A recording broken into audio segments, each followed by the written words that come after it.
All right, welcome back to another episode of Just for the Tech of It. I am your host, Drew Prindle, and I will be bringing you once again all of the weird and wild tech news that you probably missed this week.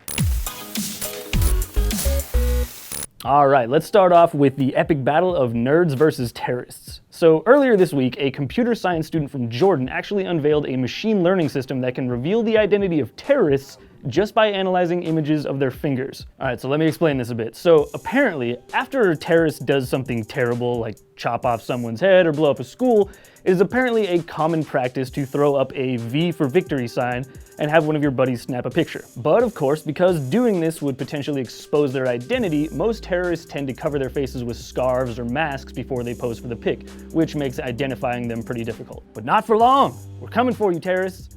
Scientists have actually figured out a way to analyze these V for victory signs with sophisticated machine learning algorithms and use the data to identify the person in the picture. To do this, the system measures 19 different features on the terrorist's hand. So things like the length between the first and second knuckle of each finger, the width of each fingertip, and so on. When taken together, these attributes create a unique photographic fingerprint of sorts that can be used to confirm the terrorist's identity. This is awesome news, but I'm gonna back up here for a minute. Since when does this mean V for victory?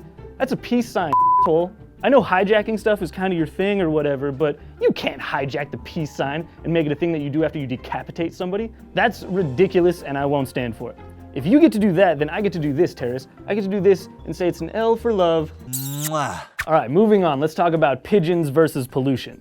So earlier this week, a British startup by the name of Plume Labs launched a strange new program that actually aims to fight air pollution with pigeons. Sounds weird, but here's how it works. So the company basically rounds up a bunch of pigeons and then equips each bird with a little backpack that's stuffed with GPS, air quality sensors, and wireless network connectivity. As the birds fly around the city, the sensors in these backpacks take readings on nitrogen dioxide levels in the air and then post that information to Twitter along with the GPS coordinates that show where the sample was taken. The idea is that over time, this data will help the company create a map of London's most polluted areas and help city officials more effectively address the problem. Cool idea, I'll give you that.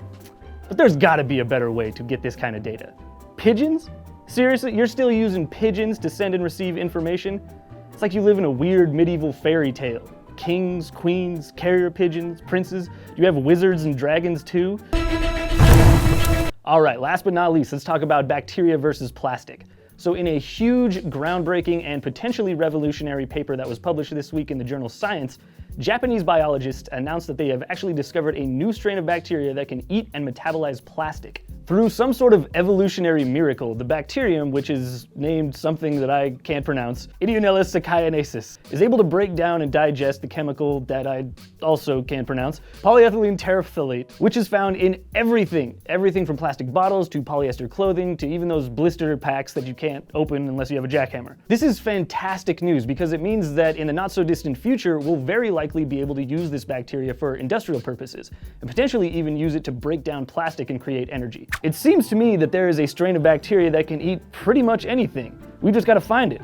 So, keeping that in mind, I've put together a list of requests for all you scientists out there. We need bacteria that can eat through Zac Efron movies, people that smack their food when they eat, made-for-TV movies, people who ride hoverboards in public, America's Next Best Dance Crew contestants, Donald Trump's hairpiece. All right, that does it for this week, but be sure to tune in next week for more weird and wild tech news.